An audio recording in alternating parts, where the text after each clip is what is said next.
Savez-vous quel est le record de chaleur en France métropolitaine? 46 degrés.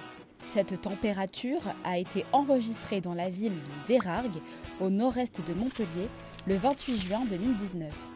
Ce record dépasse le précédent de presque 2 degrés, établi à Conquérac dans le Gard le 12 août 2003. Ce record a été atteint lors de la première canicule estivale de 2019. Et ici, nous parlons bien de canicule et non de vagues de chaleur. Si les deux phénomènes sont différents, ils ont pourtant les mêmes origines. En général, et selon le CNRS, une canicule se forme à cause de deux facteurs. Soit la présence d'un anticyclone persistant qui empêche des perturbations plus fraîches de venir rafraîchir la zone, soit à cause d'un vent chaud persistant. Mais alors, quelle est la différence entre une vague de chaleur et une canicule? Selon Météo France, on parle de vague de chaleur lorsque la température atteint ou dépasse 25,3 degrés au niveau national pendant au moins 3 jours, sans prendre en compte les températures nocturnes. Pour la canicule, il y a davantage de paramètres à prendre en compte. Premièrement, l'épisode doit durer au minimum 3 jours et 3 nuits. Ensuite, les seuils de température varient en fonction des départements. Une canicule dans le Var, où il doit faire 35 degrés le jour et 23 degrés la nuit, ne correspond donc pas forcément à une canicule dans les Côtes d'Armor, où les températures doivent dépasser les 31 degrés le jour et les 18 degrés la nuit. De plus, et contrairement aux vagues de chaleur, la canicule ne dépend pas seulement de la météo. L'environnement local, comme le niveau de pollution et la vulnérabilité de la population, sont également prises en compte pour déterminer si le département doit être placé en vigilance canicule ou non. Le rapport du GIEC, paru en février 2022, montre que le dérèglement climatique aura pour effet, entre autres, d'augmenter le nombre de personnes exposées aux vagues de chaleur et d'amplifier les risques d'épisodes de chaleur extrême dans les villes.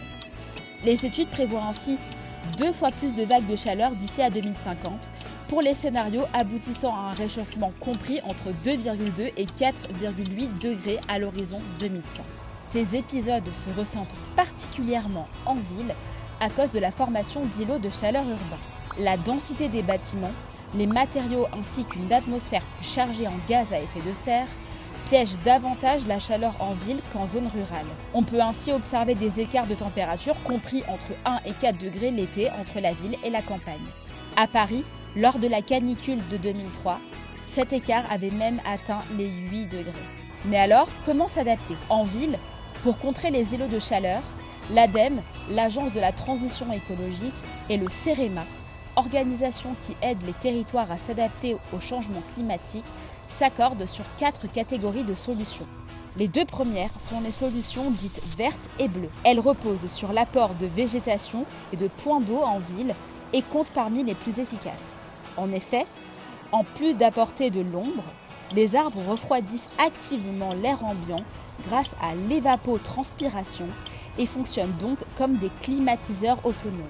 La 3e catégorie est celle des solutions dites grises, qui consistent à repenser les villes en elles-mêmes, par exemple en utilisant des matériaux absorbant moins de chaleur. Enfin, la dernière catégorie est celle des solutions dites douces, par exemple la réduction du trafic routier ou l'application de mesures de prévention contre la canicule. À la maison, plusieurs méthodes existent pour garder son logement frais. Il est tout d'abord conseillé de fermer ses fenêtres avant que la température extérieure ne dépasse celle du logement et ses volets avant que le soleil ne vienne frapper les fenêtres. Idéalement, il faudrait donc aérer son logement la nuit entre le crépuscule et l'aube. Pour faire circuler l'air pendant la journée, l'ADEME recommande l'utilisation d'un ventilateur associé à une poche à glace ou une serviette humide plutôt qu'un climatiseur, plus énergivore et émettant de l'air chaud à l'extérieur.